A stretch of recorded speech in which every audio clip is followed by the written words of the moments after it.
Is it time for a mind shift? If you don't know what that means, then join your host, Dr. Clint Haycock, a former evangelical Christian pastor and Bible college teacher of over 20 years, along the journey of deconstruction and reconstruction of faith, life, religion, and spirituality.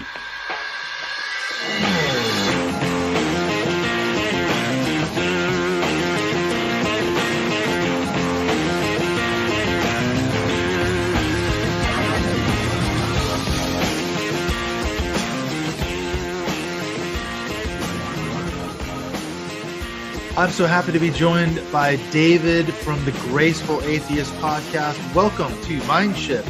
Clint, thank you so much. I've been following your podcast for a while. I love what you're doing. I think there's a lot of overlap in what you and I are trying to accomplish. Absolutely. I'm fascinated to find out. We were talking a little bit before we hit record about your kind of values, I guess you could say, this concept of secular grace and why you even call your show the Graceful Atheist, because as we know, there's a lot of angry atheists out there, a lot of atheists or agnostics, angry theists who are really angry. And I would say in many cases, rightfully so. Right. Yeah, they're pissed. Oh, yeah, definitely. Yeah, they're upset, especially if they've come out of some maybe controlling or abusive religions, cults. They're absolutely pissed off and rightfully so. Yeah. But you don't have that line, or maybe you did at one point. I don't know. Can you maybe talk us through your story? Maybe that's a good place to start, and then we'll get into your why you do what you do. Yeah, I'm going to give you the flash version of the long story. I grew up very much a nominal Christian, cultural.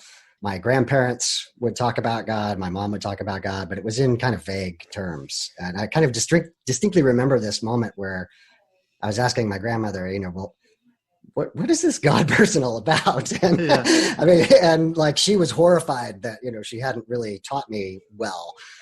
But my story is pretty inextricably linked to my mother's. She was a drug and alcohol addict. And when I was about 16 years old, she got clean and sober. She had a really dramatic epiphany kind of conversion. And she was very gentle with me and gave me a Bible and said, you might be interested in this. Didn't shove it down your throat. Not at all. Yeah, she was very good about it. What I did, which I think is, not unique, but unusual, is I read through the Bible before I really stepped foot in a church. And I was amazed at this person of Jesus, this, attack against the hypocrisy of the religious leaders of the time, a focus on people and caring for people. And that just spoke to me deeply. And I thought, I can follow this person. I can follow this. Right. And I was in 100%. When I got to church, I spent a lot of time going, well, why do they think this? And why do they do that? What about the Jesus guy I was reading about? Yeah, exactly. There's a disconnect.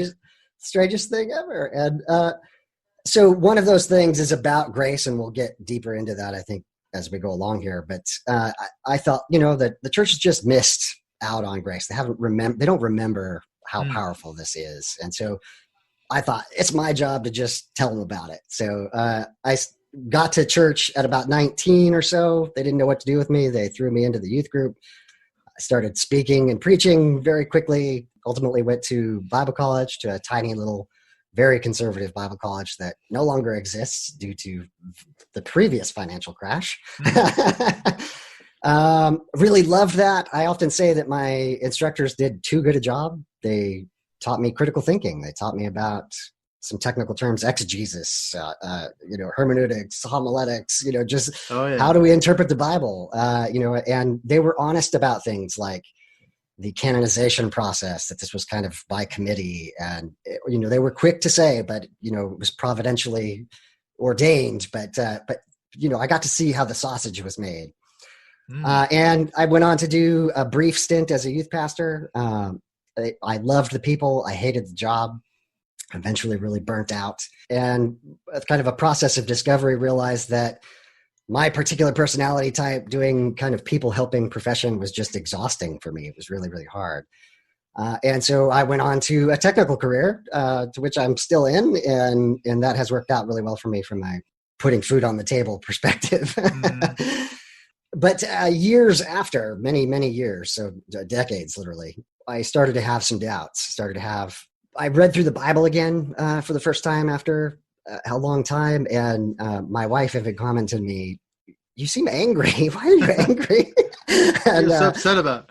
Yeah, exactly. And it was somehow the rose-colored glasses had started to fall, and I was really seeing it for what it actually said. Even the New Testament, even the beautiful parts that I thought that had brought me to Christianity, to Jesus, started to have a darker side to them when you really kind of look under the hood. And I can't explain why this happened. I can just say that, there was some honesty going on in my life at the time where I was just having a little bit of objectivity in the way that I read through it. Basically, this is where I was at. I was thinking, my faith, I felt was so strong that it could sustain scrutiny. And over probably around 2 years of occasionally talking to people who were non-believers, occasionally accidentally coming across, say, an article from an atheist, that kind of thing, I started to realize these arguments are really good. A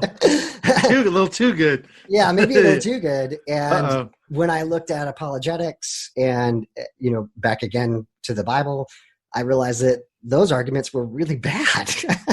And I often say I was convinced of the apologetic arguments already. I already accepted the conclusion that God was real and was in my, so it was as a Christian that I was having these thoughts.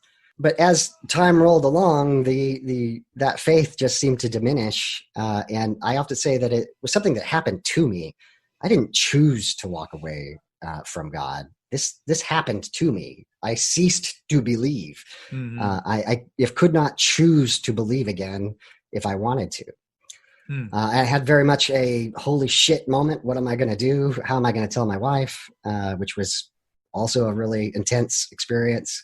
She has been amazing. She is very much a believer still. But we've basically agreed that, the marriage changed and we love each other enough to stay through this. And we're working through that. That's the quick version of the story. That's the quick version. It's funny because I can remember when I was an evangelical having those same moments of doubt and concern. And at the time, I was always able to find somebody like a mentor, somebody, a revered pastor, a professor at Bible college or seminary who was able to talk me down from the cliff. Right. I see that now. It was the cognitive dissonance and it was those things that didn't quite add up. But yet there were key moments in my Christian life where I was able to keep going, and like you were saying, where you can quell the cognitive dissonance and get some answers and somehow keep muddling on. But for some people, and I know it's not for everybody, is it? They just can't do it anymore, as you say. Yeah. And they go, you know what? The weight is too much. It's like I don't know who said it, but the analogy of the mental shelf in your mind, where you put a little bit more weight, eventually the shelf just collapses under the weight. Each little piece wasn't that significant in and of itself, but over years and whatever, it's too much. Yeah, I call it spinning plates. In that last couple of years, and after what I call deconversion, but basically a complete, I don't believe faith is the right way you find truth. I realized that the mental energy that I was expending to hold all this cognitive dissonance together, to make it all work and to feel as though I were being authentic and honest with myself. It was that honesty that was just nagging me, like this doesn't have a lot of evidence for it. It's just, why do you can't keep the plate spinning? Yeah. And eventually they all came crashing down. It's funny because I use that same analogy. I wrote a story years ago about, as a pastor, what it felt like to spin all those plates all the time. Yeah. And it was from the point of view of running around trying to please everybody and trying to keep everything going. So I can resonate with that metaphor of the plate spinning, but from a pastoral point of view where you're constantly just burning yourself out and all you're doing is spinning plates and you can't allow a single plate to crash to the ground because it's all over then. You know, so I burned myself out as a pastor, maybe like you did on some levels, by trying to do everything and trying to keep it all going. So I was spinning plates, and some of that must have been my own theological beliefs as well. Yeah. I've got to keep it all going. And somehow God's going to help me keep all the plates spinning. Yeah.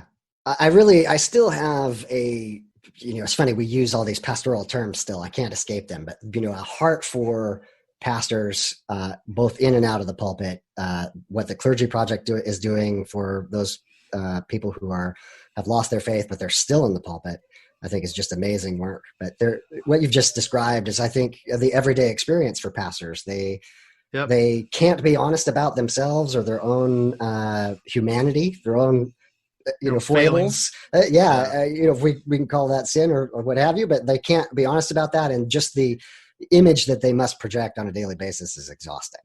It's got to be. And I know it was for me, because they put you up on a pedestal. It's the weirdest thing. Yeah. They put you up on a pedestal. They expect you to be this super spiritual Christian who's got all the answers. You've got the degrees. You've got all the theology, blah, blah, blah. But then they start throwing stones at you when you're a perfect target up there too. Yeah. Yeah. And then the gossip and the back, stabbing and all the stuff that goes on. Yeah. I was just talking last night we had our Zoom call for our Patreon supporters. We do this once a month. And I was saying that I can remember as a pastor coming in on a Sunday morning. I used to come into church about an hour and a half early before the service and kind of review my sermon notes and, kind of get my thoughts straight and go over it one more time. And I was so down and depressed that I knew I had to go out there and face those people. Yeah. I used to blast gospel music, like high energy gospel music, through my computer speakers, just in an attempt to get myself, buoyed up enough emotionally and spiritually to go out there and preach and to talk to everybody. The same people that I knew were talking about me behind my back and, criticizing everything I did, and every decision I ever made was never right. And I mean, like you said, what a horrible place to be. So depressing. Oh, what a terrible, I don't ever want to go back there. Yeah. Never again. Exactly. No, me neither. No way. And I think what you described is really interesting too. You kind of having to hype yourself up to prepare to be in that context and again, that's not authentic, right? Yeah. Like, you're having to be something that you are not in that moment. And what's so strange is one of the other guys in the group, he's also an ex-pastor. Mm-hmm. It was the exact opposite for him. So for him, the whole week he had a very dysfunctional relationship with his wife, and that was downer all week long. He looked forward to Sunday because that was the one time when he could really shine in front of the congregation, because he loved to preach, and he got a lot of positive affirmation from people saying what a wonderful preacher he was. So it was so strange to compare our stories. It was almost exactly the opposite. Neither one of them was good, though. Yeah, exactly. Yeah. Neither one was healthy. He was living in a horrible situation too. Yeah, seriously. I think one of the things that post-deconstruction, post-deconversion that is so refreshing is that you can acknowledge the diversity of human experience, that person and yourself can have what seem to be completely opposite experiences. And it's just, you can acknowledge those things and validate that that's an honest experience for that person. But in your show, are you trying to help people deconvert? Is that the aim of your show? Because you have the word atheist in there. So you're setting your stall out. You're saying, okay, I'm an atheist. But then the word graceful doesn't seem to make any sense. Where's the angry atheist? That's right. Yeah, let me address that. So part of the story that I glossed over in the telling of my Christianity and then deconversion is that my strong focus on grace. I called myself a grace junkie. My favorite authors were, Philip Yancey and Brannon Menning and, these guys just, they're very, very focused on grace. And I say that, Jesus won my heart and the theology of grace kind of won my mind. It gave me something to work with. And so when I deconverted, the first thing that many people experience when they start to go look for, are there people like me out here? The first thing that you often encounter is a very debate-heavy, very intellectualized, overly rationalized perspective. Mm-hmm. And that's interesting for about 5 minutes, right? Like, I'm not going to lie. I enjoy some philosophy. I still enjoy talking about theology. Those things are good, but they are paper thin as far as the full human experience. And you've mentioned it, right? The angry atheist trope exists for a reason, right? There's many of those people out there. Absolutely. I do want to just preface very quickly something you also hinted at. I had Brian Peck on my show, and he really didn't reprimand me, but he let me see that there is value in an angry phase, right? Having an angry phase gives you some space. Maybe you have people who are crossing boundaries in your life, and anger is the appropriate response. So everything I'm about to say is prefaced with, there are appropriate times to be very, very angry and to react accordingly. But what I'm not interested in is staying in that space, to staying angry at all times. And in particular, over intellectualizing things, trying to beat the other person. Like there's this zero sum mentality out there of, winners and I'm losers. going to prove to this Christian that they don't know what they're talking about.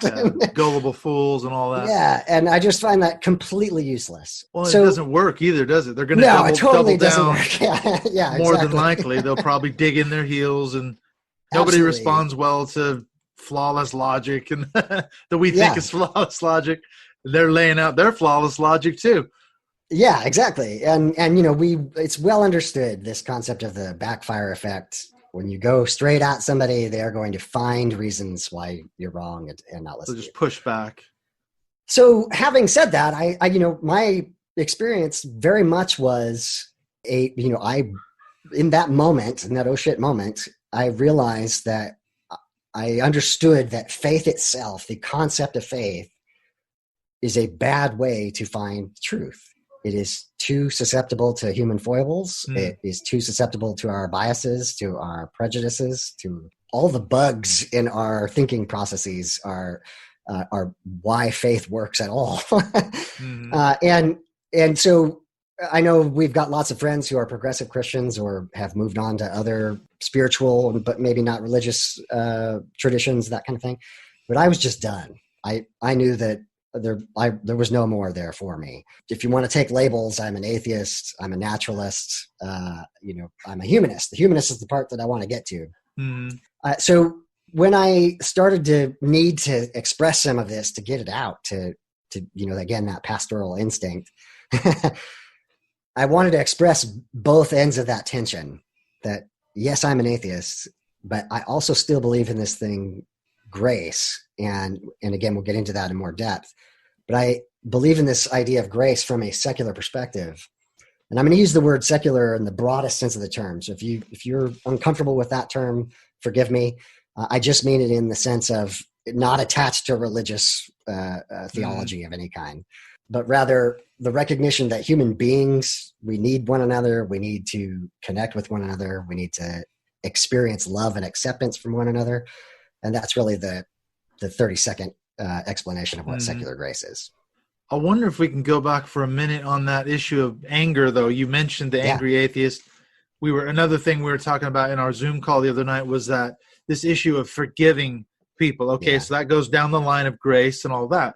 But what we started getting into is this question of, for those of us that were raised in the church, let's say we experienced pretty significant religious trauma, maybe sexual abuse or spiritual abuse, which happens all too often, unfortunately, in churches and cults.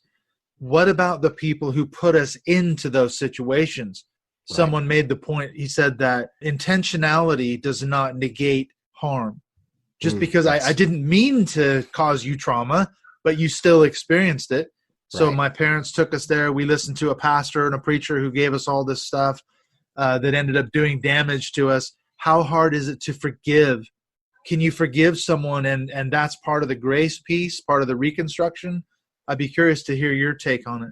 Yeah. So again, I want to make sure that I'm very, very clear here. I've had a few people respond to clarify for me that I need to communicate this better. Here's your chance. This is the aspirational goal of where we want to head. I don't want people to feel burdened by this concept of secular grace, of like, oh, I have to act like I was when I was a Christian and I have to forgive my abuser. In no way is that true. If you find yourself in a relationship of any kind in which abuse is a part of that, get out. You are not obligated to be there. You need to be safe, get out, be safe.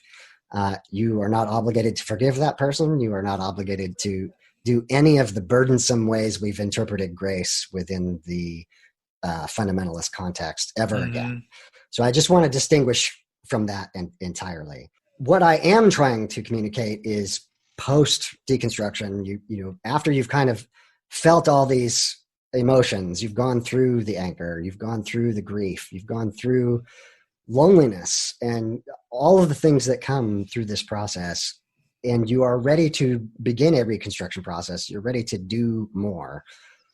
It is the recognition that as human beings, just because we no longer are part of a religion, we still need awe, we need belonging, we need connection. And those things, this is my ultimate argument, is that even those things, awe, belonging, and connection that you got within the church context were by other human beings. So my argument isn't that you should do this new thing. My argument is the good thing you were doing was connecting with other human beings. And now let's just remove all the baggage and connect with people as human beings. That is what I'm trying to communicate as secular grace.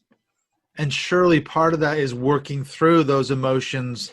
As you say, you don't want to stay in the anger. That's not a healthy place. I mean, I was there for a long time, probably 4 or 5 years, especially toward my parents who put me in a very fundamentalist Christian school from 5th grade, year 5 on. Part of it was I wanted to go there because all my friends were there. But then I realized now, looking back on it, it was a complete fundamentalist part of the Christian Reconstructionism movement. I was taught a lot of really messed up theology, and I've had to process through that. And I've kind of said to myself, I've got to go back and figure out what went on and who's culpable for what. But I can't stay in the anger. That's so unhealthy. And that's part of, surely, isn't it, working through that and moving on. And to some extent, it is acknowledging that, you know, particularly if you grew up with it, that maybe your parents are culpable in that, right? And just acknowledging that alone is maybe cathartic. And I want to distinguish between being honest with yourself and gaining some freedom. We are all familiar with the idea of truth will set you free. That is true in of itself, regardless of where it came from. Who said it? Yeah, exactly. And, you know, what I'm saying is that you don't necessarily need to go back to that person and say, oh, I forgive you, you know, all is under the bridge. It's not, you know, and maybe that person who was the manipulator or the abuser, maybe they haven't come to you to apologize, to acknowledge their own fault in the process, in which case it's not on you. It's not your responsibility in any way. Well, they may be dead. That's true. They may my be dad's dead.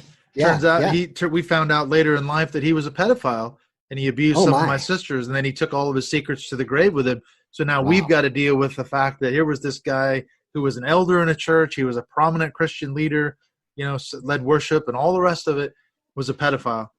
And he's dead. He never confessed to anything and took all of his secrets to the grave.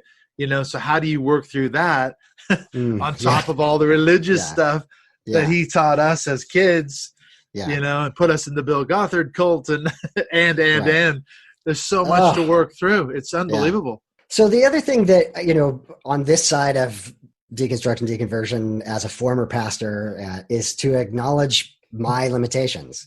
I am not a counselor. I'm not a psychologist. I'm not a psychiatrist. So my recommendation for people who have gone through a truly traumatic religious experience is to seek out a secular counselor, someone who is a professional.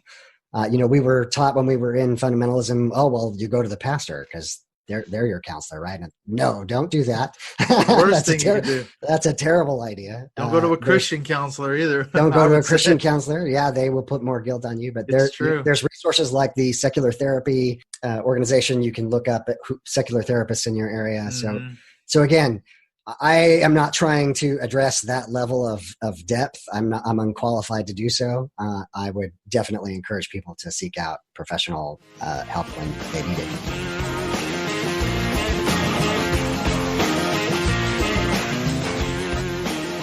We're we're going to pick up in a minute here this thread of seeking help for forgiving other people who have caused us religious trauma.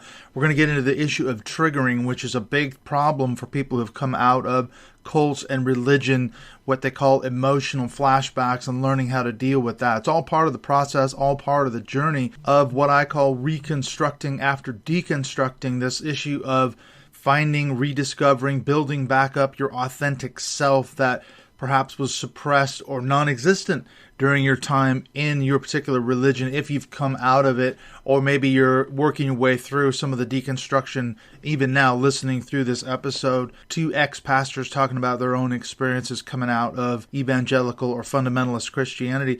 Just want to let you know really quickly what's coming up in the next few weeks. I've got a great discussion with Dr. Milton Gaither dropping next. We had a fantastic discussion on the issue of Christian homeschooling in America, the history of it, the origins of it, what it's all about, and specifically the dominionist, the reconstructionist angle, getting back into this issue of dominion theology, Christian reconstructionism. And in fact, this episode that that's dropping today, the 7th of June, was actually supposed to come out on Friday a couple days ago, so I apologize for any delays there, but it's because I've been working on my online course, which actually starts tonight as this episode drops.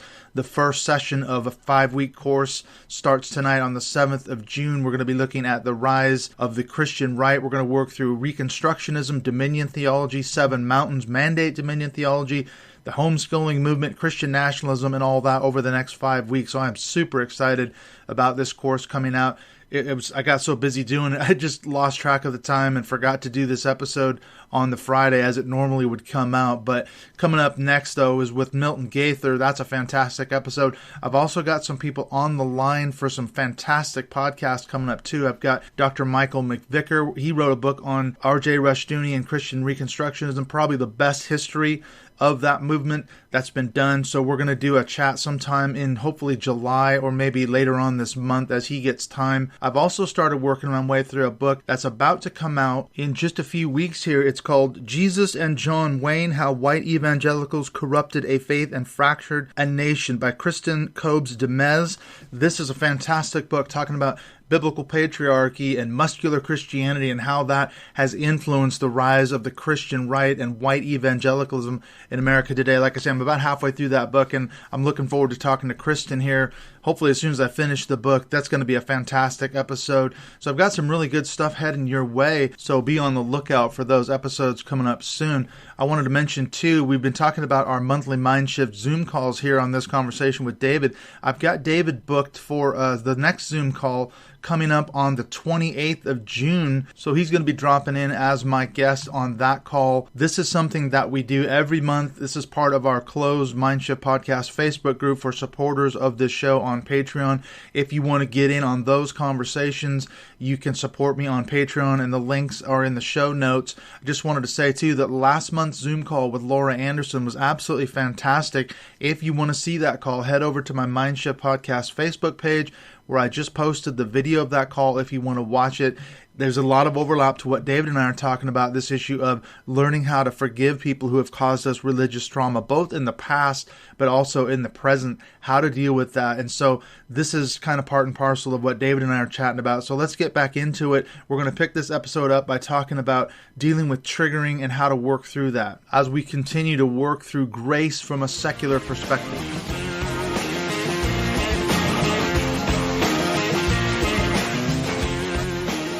What about triggering? Have you ever been triggered by something? Because I know that's another very debilitating thing.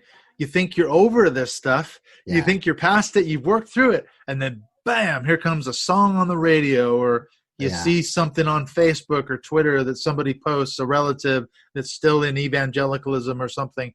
You see something going on and you think, my God, it's all flashing up. It's an emotional flashback. And then you're right back in the shit again. And you've got to work through it. So there's another element. Have you ever had those experiences of being triggered? Yeah, so again, I want to be careful in the way that I say this. And let me preface it by saying, my mother's drug and alcoholism, there was a good 10 years where she was clean and sober, and then that stopped. So as an adult, I watched, my mom go back to her habits, and that was traumatic, right? Growing up with that was traumatic. Being an adult and watching your mother make horrible life decisions, and then ultimately she passed away based on those decisions. That was all traumatic. So yeah. I don't want to be flippant here, but everything is relative for me. So when I got to the deconversion process, it was difficult. It was emotional. It was painful, but it paled in comparison to the trauma I'd experienced from that particular part of my childhood. So again, I feel like I'm being flippant, but that wasn't a major part of my particular experience. What I do want to say is this. The idea of the secular grace is recognizing that we need other people, that I am not an island. I need other people in this process. And so my encouragement is, we already said, if you need professional help, go seek that out from a secular source, but also find a person who is trustworthy, who isn't going to burden you with more the need for faith or make you feel guilty, but who will just listen. And again, I want to differentiate here. This is not the same concept as an accountability partner. They should purely listen. Yeah, exactly. They should have no input whatsoever. They should only be listening to you. If you have that experience of a triggering event, you should have someone that you can call and say, I just need to talk. And that person should be so trustworthy that they can just listen and be there for you, right?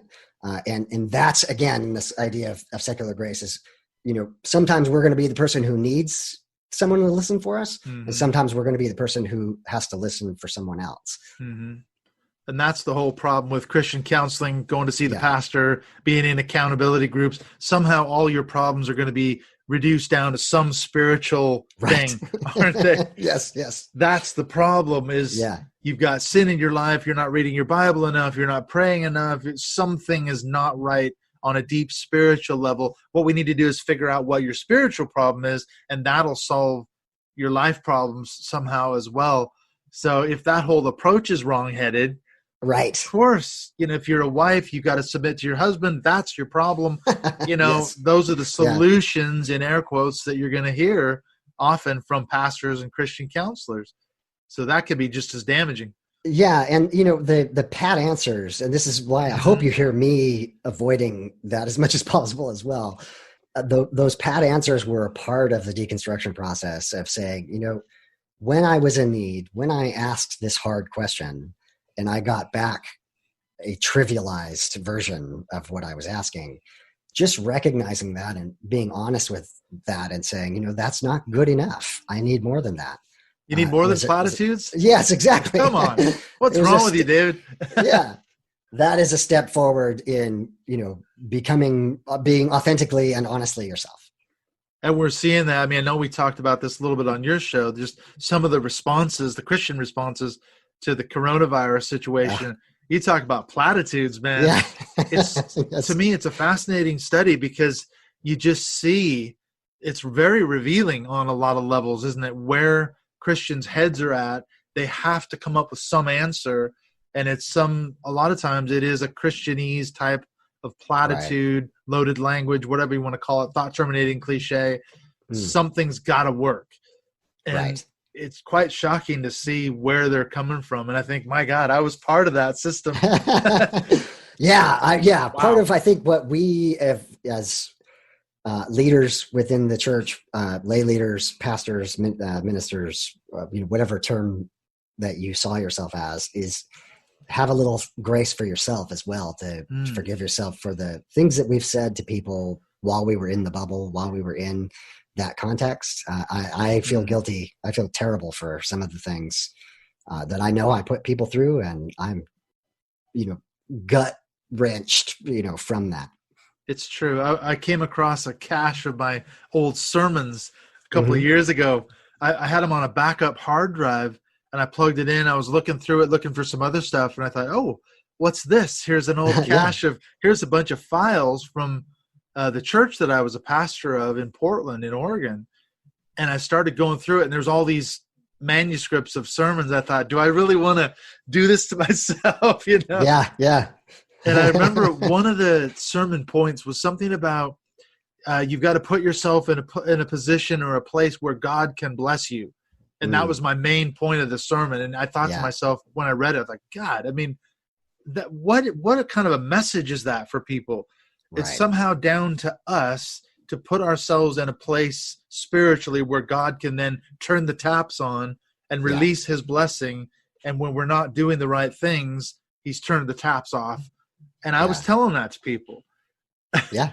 You know? Well, and I know you've talked about it on your show a lot. You know, it's basically gaslighting. It is. Right? We're blaming the victim. We're saying, you know, you know, when somebody comes in tragedy even, and the Christian response often is, well, what are you doing wrong in your life? I mean, what a terrible response. Exactly. The doubt gets thrown back on the doubter, as we all know. And again, there's some sort of spiritual problem. It's got to be deep-rooted sin or unconfessed sin or doubt, fear, whatever. So traumatic. Well, now on the graceful part, who's your audience? Because are you saying that the graceful part of it is talking to Christians who are maybe questioning things and going down the line of deconstruction? Yeah, who's your great audience? question. Yeah, I love that question. There are several audiences that I have in mind every episode. One is the doubter, right? The person they are a believer, but they've had some doubts, right? They may have had that long, dark night of the soul where they've really questioned things. But basically they've gotten to a point in which they are willing to at least hear other voices, other perspectives.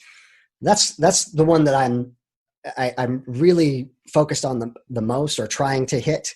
And so I'll often, you know, recontext something my guest said to, you know, say, hey, if you're a believer, this is really what this person is saying.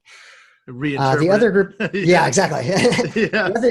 The other group of people are the the atheists, or the, you know, the harder side of secularism. You know, that to say that, you know, hiding in our high towers of rationality is not super helpful, right? And beating people up over the head with your 5 points of logic is probably not going to change their mind. And in fact, if our goal is a more pluralistic, secular society, then that is the wrong approach to attaining that goal, right? I do not believe, and to distinguish that, I say that I am not an anti-theist. I am an atheist. I'm not an anti-theist. What I mean by that is I'm not angry at the average believer sitting in the pew. I know what it's like to be there. I know what it's like to be in the bubble. I love those people. They're part of the audience I have in mind. I get a little angry. I still have lots of anger issues about the apologists, who I think ought to know better. But we'll leave that for another discussion. But I'm trying to say to the secular audience, we need to reach the whole person. Just because you are no longer a believer doesn't mean you don't need to be a part of a community, doesn't mean you don't need to feel awe. You need to feel connection and belonging. And then lastly is people that have, you know, gone beyond doubt, but are, you know, kind of post deconstruction. These are probably the main target audience. It's those of us who had a life-defining faith into adulthood. So I'm not talking necessarily about just you're a teenager and you kind of walk away from it, but you've thought this through. You've fought. You were all in. You made the arguments, and then you had the deconstruction experience. That's probably my main target audience, and just people to say, you know, now what? What do we do post deconstruction? How do we thrive? Not just survive, but how do we thrive as human beings? And that really is, I talk about humanism, or what I call secular grace. And what I want to distinguish there is, again, when I first came to this myself, so that I'm the one needing this, and I was in the midst of the chaos after recognizing I no longer believe. The first things you read are just these intellectual treatises on philosophy, and there's a part of me that really enjoyed that, but it wasn't fulfilling in any way. And one of my goals is to put humanity into humanism. What I mean by humanism is the thing that we need as human beings, and I've been saying it over and over again, are these a feeling of awe, a feeling of something bigger than ourselves. And that can be so easy. That can be sitting in front of a waterfall. That could be meditating. That could be thinking about the vastness of the cosmos. There's just awe is so easy to experience. And religion has kind of hijacked that in positive ways. Like if you step into a cathedral, if you ever have the chance to be in Europe, go to the cathedral and you just sit down and it's, wow, this is intense. Some of my favorite places. Yeah. Yeah. And it has nothing to do with something supernatural. It's that experience. And then when I talk about belonging, I mean, being a part of something bigger than yourself. That could be something, simple as, a political organization. That could be a community organization locally. That could even just be a sense of your connection to your family. It's your tribe. It's who you identify with. And we still need that. So one of the things we lose so much after being in fundamentalism in particular is that sense of I belong to this tribe, and trying to find that again. And I think us, the deconstructed, the deconverted, we can be that tribe for one another. We need to be. Yes, exactly. Yeah, you really do. I think it's so important. Yeah. And then the last one especially if you were shunned as well. Yes. You've literally been kicked out of the tribe. Right, you may have wanted to stay, but they booted you out. So that's traumatic too. Yeah. You've lost a sense of this intimate relationship with a God. You may or may not have lost relationships with family, with friends, and you've lost this sense of community, all in this rapid fire succession. That is a tremendous amount of grief to process. It is. I was going to say it's important too to realize what Marlene Winnell talked about, that it's the religious trauma is, yes, the trauma that we may have experienced while we were in the cult or the religion or whatever, but then it's the loss, as you say, of the whole worldview, everything that made sense to us, the community, the tribe that we were a part of. So it's two parts to it, really. It's the trauma during the thing, and then afterwards, what do you do? Where do you go from here? Right. And I know we definitely resonate because we're both on this kick of deconstruct, yes, but we also need to reconstruct. Yeah. So reconstruction is hugely important as well. Yeah, definitely. Yeah. And then I want to just wrap up one of the others is connection. And we've described this a few times in the conversation so far of just, this is your best friend. This is your significant other. This is the person in the world that you trust the most. And being able to be completely honest with another human being is really cathartic, right? And I learned this lesson way back when I was a kid of listening to my mom go through that sobering process, going through the 12 steps. There's a really interesting thing in the 12 steps. If you remove the higher power aspect, there's some really powerful ideas in there about reconstruction. So throw out the higher power references and look at what it's asking you to do. And there's some really practical advice on how you rebuild your life. And one of those was, I think it's step 4 off the top of my head, but it's, telling another human being the exact nature of your wrongs, right? Well, there's something about being able to tell someone, this is my deepest, darkest secret. And again, you don't do this with somebody you don't trust entirely. Yeah, this is not This is not the Facebook post to the world. This is right. in a closet with your best friend, but being able to do that is so freeing. Those things that have made you feel like you were broken, that you were not fully human, to release those, to be honest about that is just a really powerful experience. So. Hugely cathartic. But as you say, you have to find the right person. Absolutely. Yes. You can't unload it to the world. That is you may correct. not have any friends left after That's that. Right. That's right. Well, and part of that, I don't know if this dovetails with what you said, but something I learned from John Atack, who's an ex-Scientologist, and he said that one of the best things you can do in terms of your own reconstruction is to find someone, a friend or a person who's never been religious, and try to explain to them what you used to believe. And that's one of the most profound experiences, because he said what you do is you explain what you used to believe and you watch really carefully the look on their face.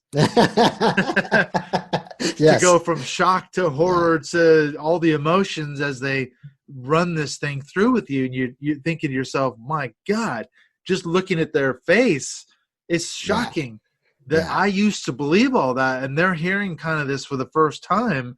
And they're thinking, what? You actually used to live your whole life like that? You used to believe all that stuff? So that's maybe part of that rebuilding as well, is when you see that on their face. It's just, I've had this happen a couple of times, and it's a really interesting experiment, really, to find someone like that. That sounds fascinating. I know that when I talk to my secular friends who have never had faith at all, and that's something I want to distinguish as well. Sometimes we who have gone through deconstruction, you might have an atheist friend, and you tell them this, and they just look at you like you're crazy. What are you talking about? They don't have the experience. I don't get it.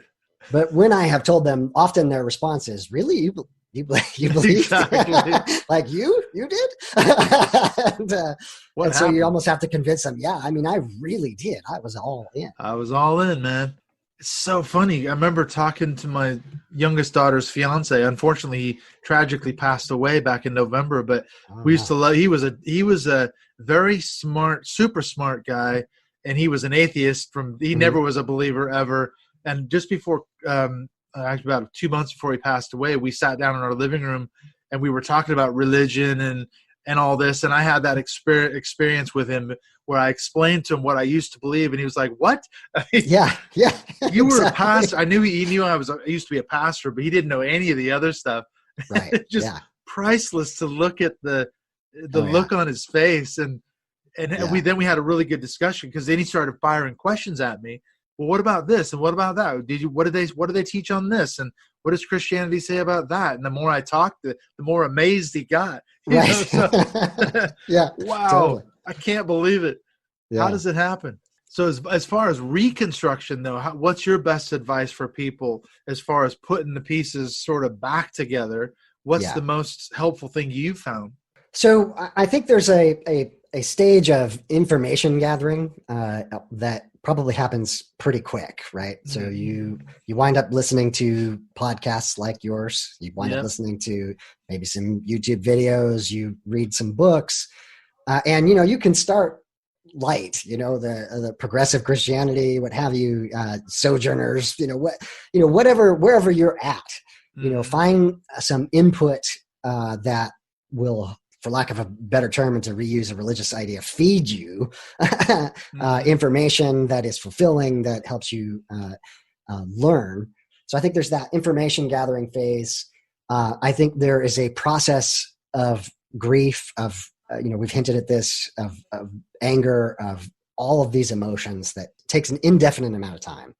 And the thing about grief is there's no time limit on that. There's, you can't say to yourself, well, it's been 3 years, I should be done with this. That just doesn't exist. No statute of limitations on it. Absolutely, yeah. It can sneak up on you, 5 or 10 years down the road. Well, and triggering too. That with triggering 20, events 30, as well. 40 years. Yeah, bam, exactly. Yeah, right. And again, it's being graceful with yourself to allow yourself that. It's important, I think, to identify the really destructive ideas that were a part of your former faith. So this idea of sin, that you are broken. You're not broken. You're a human being. You're a worm, man. That's what it's all about. Yeah, exactly. Yeah. My righteousness is as filthy rags. Just that whole mentality is so destructive. And particularly if you maybe have lack of self-esteem, if you had abuse in your past, if you're recovering from something, that language of brokenness is so terrible and devastating. The first thing is to recognize that and begin acknowledging it and trying to get away from that entirely. And then as things progress, as you're moving forward and you're ready to be proactive, this idea of finding a sense of meaning and purpose. I think it's safe to say, Clint, that you and I, this podcast and the work that we do with writing and the podcast, what have you, is that sense of meaning and purpose for us. I've had believers ask, including my wife, why I understand you're deconverted, but why do you do this? Why do you do this? And it's like, why can't you just move on? Yeah. And it's like, I have to. Exactly. I would explode if I didn't do this. And I know that not everyone is going to be a podcaster. Not everyone's going to have a YouTube channel. That's not what I mean. Sure. Find the thing that drives you, that you feel satisfied. Maybe that's art. Maybe that's singing. Maybe it's painting. Maybe it's hiking. I don't know what it will be for you. It is the process of discovery of what that is for you, and then the freedom to go and explore that. Mm-hmm. We hinted earlier, the beauty of this post-deconstruction life is recognizing the vast diversity of the human experience. And rather than comparing us with one another and saying, well, this is right and this is wrong, we can just acknowledge that this is my experience and that's their experience. And we're all just winging it. We're all just trying to figure this out as we go along. So it's true. And having those experiences, it's hugely important, isn't it? That's why I love to travel, because as you say, going to different places, walking into cathedrals in France and Italy and other parts of the world. Yes, it was a religious thing, but it's still a stunning expression of craftsmanship, and there's so much going on in there, and these are incredible spaces. Whether or not God exists, I don't know, but man, I love the history, and when you can connect certain events to certain things that happen in those kind of places. For me, I'm a history geek, so that's what gets me buzzed. I'm gutted actually right now, because we were planning we go to France and Belgium every year, because I'm into World War I. That's my big thing. Okay. I love to go to the battlefields of, France and Belgium and Flanders fields and all those things. And we can't do it right now because of the virus. I go every year, and it's disrupted my travel plans, so I got to find something else. So I do the writing and the podcasting, and like you got to find something. Yeah. I do want to acknowledge that it's, an obvious position of privilege in that I've ever been to Europe at all. It turns out that it's a part of my work to travel. So I've gotten to see lots of things. I know you're in the UK, so it's just a quick ride through the channel and you're there. But, the opportunity to, I was at St. Paul's Cathedral at one point in time as an atheist, and I absolutely adored that experience. Yeah, still a stunning building. Yeah. And I call it designed awe. Right. To if you step back and recognize, the architects were designing this experience. And I say that, miracles are really the people in your life. If you look back at everything that you thought of as a miracle and in your past and say, well, was there a parent or a neighbor or a friend or a first responder or just a random stranger who was involved in that miracle? It's human beings caring for one another that is miraculous. Oh, and even just when you do something that you've done a good job at, think about when we were in fundamentalism or Christianity, everything you did, you had to give the glory to God. You couldn't be, if you did something and someone praised you for it, oh no, it wasn't me, it was God, who gave me this skill. I like to build things. I like to make furniture and stuff like that. And when I make something now, I think to myself, okay, that's my skill that I've honed over the years. Right. And I get pleasure out of that experience. And that's part of this reconstruction too, I think. I don't think to myself, I got to give the glory to God. Yes. I'm not, blowing my own trumpet, but it's just, you have to find those things that you enjoy, things that you're good at, things that you love to do, and do those things, as you were saying. And that's all part of becoming who you are in a weird way. Yeah, and if anything goes wrong, it's your fault. But anything that you do well, it's all God gets the credit. God's, and again, it's just gaslighting and recognizing. It's so true. It's really so unhealthy. Well, listen, man, this has been great. How do people get a hold of you? That's another question to ask. Sure. If they're trying to find you on Twitter or trying to find your podcast, where do they get a hold of you? Yeah, so it's actually pretty simple. You can Google Graceful Atheist or even Secular Grace, and you're going to find my blog, which has links to everything. The podcast is called the Graceful Atheist Podcast, and it's on all the major platforms. On Twitter, I am at Graceful Atheist. I think I am also /Graceful Atheist on Facebook. And really, I get lots of people who tell me their stories through email, gracefulatheist@gmail.com. let me know your story. If you want to tell your story of deconversion, deconstruction on my podcast, please get in touch with me. That would be great. Listen, David, thank you so much. I would like to ask you too, if you're interested, maybe coming back and being a guest on our monthly Mindshift Zoom call. So that would be something that we could look at doing maybe in the next month or two. I think people would absolutely love chatting with you. So I would love to throw that out there as well. That'd be great. Thank you. Yeah. Thank you so much, David. I've absolutely enjoyed talking to you. I'm sure we'll be in touch. Well, absolutely, we'll be in touch. Yes. We'll be coming back around again. Thank you so much. Thank you, Clint.